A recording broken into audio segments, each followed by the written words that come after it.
Doctor Shailesh Kagathara, consultant physiotherapy. Physiotherapy કોઈ પણ surgery અથવા તો ઇન્જરી પછી ઇમ્પોર્ટન્ટ હોય છે. Friends, good afternoon.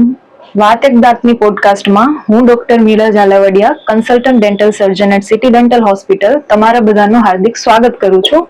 હું આશા રાખું છું કે તમે બધા હેલ્ધી હશો અને તમારી લાઈફ મજાથી જીવતા હશો. તો આજના આપણા ગેસ્ટ છે ડોક્ટર શૈલેષ કાગથરા, કે જે કન્સલ્ટન્ટ ફિઝિયોથેરાપિસ્ટ છે, એમપીટી ન્યુરો, અને સર લાસ્ટ 2009 થી લોકોને સેવા આપી રહ્યા છે. અને એમના 3 સેન્ટર છે. પ્રયાસ ફિઝિયોથેરાપી સેન્ટર કરીને, એક મવડી એરિયામાં છે, એક સાધુ વાસવાણી રોડ પર અને એક એસ્ટોન ચોકમાં છે. તો સર, હું તમારું સ્વાગત કરું છું આજની પોડકાસ્ટમાં અમારી. Thank you.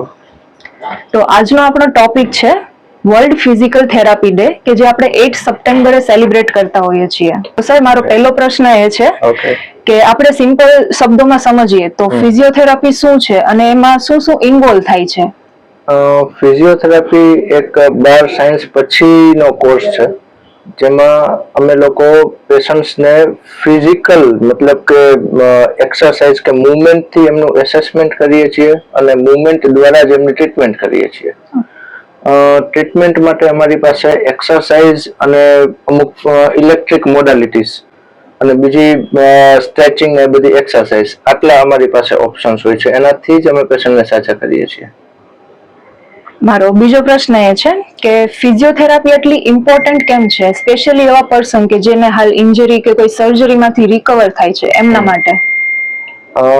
ફિઝિયોથેરાપી કોઈ પણ સર્જરી અથવા તો ઇન્જરી પછી ઇમ્પોર્ટન્ટ હોય છે, કારણ કે કોઈ પણ સર્જરી કરેલી હોય, કદાચ ન્યુરોની સર્જરી હશે, કોઈ ઓર્થોપેડિક સર્જરી હશે, અથવા તો કોઈ મસલ તૂટી ગયો છે એની કઈ સર્જરી કરેલી હશે, અથવા તો કોઈ એબ્ડોમિનલ સર્જરી કરેલી હશે કે ગાયનેક સર્જરી કરેલી, કોઈ પણ સર્જરી કરેલી હોય તો એની આજુબાજુના જે મસલ્સ અને જોઈન્ટ હશે એ સ્ટીફ થઈ જશે અને મસલ વીક થઈ જશે.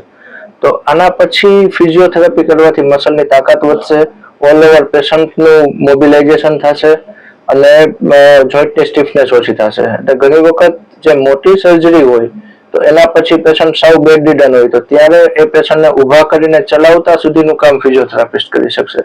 એટલે કોઈ સર્જરી કર્યા પછી લાઈફ કેમ જીવવી એ ફિઝિયોથેરાપિસ્ટ સમજાવી શકે. એટલે ફિઝિયોથેરાપી બહુ ઇમ્પોર્ટન્ટ છે સર્જરી પછી. થર્ડ ક્વેશ્ચન એ છે કે એવી કઈ મોસ્ટ કોમન કન્ડિશન્સ છે કે જે ડેઈલી રૂટીનમાં ફિઝિયોથેરાપિસ્ટ ટ્રીટ કરતા હોય છે? અમારે ફિઝિયોથેરાપીમાં ઘણી બધી બ્રાન્ચ હોય છે, ઘણા બધા ફિલ્ડમાં અમે વર્ક કરતા હોય છે. જેમ કે ફર્સ્ટ ઇમ્પોર્ટન્ટ છે ઓર્થોપેડિક, એટલે કોઈ પણ પેઇન, સાંધા સ્નાયુના દુખાવા, એમાં ફિઝિયોથેરાપીનો બહુ મોટો રોલ છે. પછી કોઈ ઓર્થોપેડિક કન્ડિશન એટલે ફ્રેક્ચર પછી ફિઝિયોથેરાપીનો રોલ છે. કોઈ સ્પોર્ટ્સ ઇન્જરી હોય, લિગામેન્ટ ઇન્જરી છે કે કોઈ મસલ તૂટી ગયા છે, ખેંચાઈ ગયા છે, એ બધા પછી ફિઝિયોથેરાપીનો બહુ મોટો રોલ છે.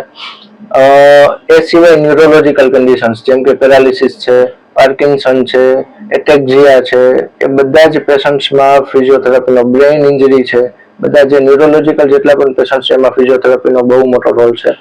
એ સિવાય પીડિયાટ્રિક પેશન્ટ જેમ કે સેરેબ્રલ પાલ્સી છે, એટેક્ઝિયા, પેલો ઓટિઝમ છે, એ બધા પેશન્ટ્સ માટે ફિઝિયોથેરાપી બહુ મહત્વનું છે. આ સિવાય કોઈ પણ જાતની સર્જરી, ગાયનેક કે બીજી કોઈ કાર્ડિયાક કન્ડિશન, રેસ્પિરેટરી કન્ડિશનમાં ફિઝિયોનો બહુ રોલ છે. રાઈટ. કોઈ બી કન્ડિશન હોય કે કોઈ બી સર્જરી હોય કે કોઈ બી પર્સન કોઈ બી એજ ના હોય, એના માટે એકવાર સર્જરીમાંથી પસાર થયા પછી એની જે રિકવરી આગળ લાઈફ કઈ રીતે જીવવી એના માટે ફિઝિયોથેરાપી એટલી ઇમ્પોર્ટન્ટ છે.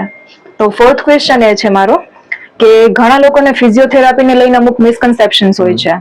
તો એવી કોઈ કોમન મિથ છે કે જે તમને સાંભળેલી હોય અને તમે ક્લિયર કરવા માંગતા હોય અમારી ઓડિયન્સને કે એમને યુઝફુલ થાય? ફિઝિયોથેરાપીમાં જનરલી સૌથી મોટી મિથ એ હોય છે કે ફિઝિયોથેરાપી સારવાર લેવા માટે ડાયરેક્ટ ના જઈ શકાય, કોઈનો રેફરન્સ હોય તો જ જઈ શકાય, પણ એ બહુ મોટી મિથ છે. ફિઝિયોથેરાપિસ્ટ એ રીતે જ ટ્રેન થયેલા હોય છે કે એ લોકો પેશન્ટનું એસેસમેન્ટ પણ જાતે કરી શકે, ટ્રીટમેન્ટ કઈ આપવી, ફિઝિયોથેરાપી ટ્રીટમેન્ટ કઈ આપવી એ જાતે ડિસાઇડ કરી શકે.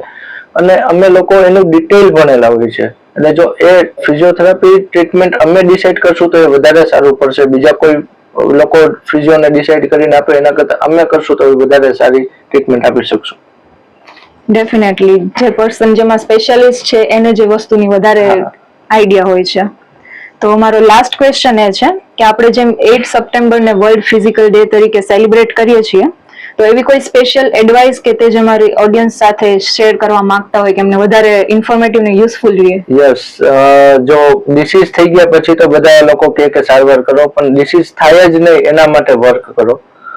Prevention is better than cure. So એના માટે તમારે સારી એક્સરસાઇઝ, રોજ સારો ડાયટ, સારી ઊંઘ અને એક્ટિવ લાઈફસ્ટાઈલ, આ એનો મંત્ર છે કે જેનાથી તમારે અમારી પાસે આવવું જ નહીં પડે.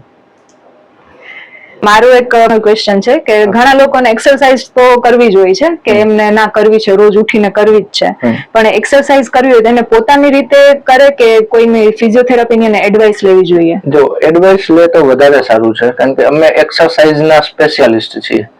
પણ જો કોઈ નોર્મલ વ્યક્તિ છે જેને કઈ પ્રોબ્લેમ નથી અને રૂટીન માટે એક્સરસાઇઝ કરવી છે, ફિટનેસ માટે, તો કોઈ જીમ જોઈન કરી લે કે કોઈ એની રીતે એક્સરસાઇઝ કરે ત્યાં સુધી ઓકે છે. પણ કોઈને કઈ પ્રોબ્લેમ છે, કોઈને કમરનો દુખાવો છે, કોઈને ની પેઇન છે ને હવે એક્સરસાઇઝ કરવી છે, તો એ સમયે અચૂક ફિઝિયોથેરાપિસ્ટની સલાહ લઈને જ કરવી જોઈએ.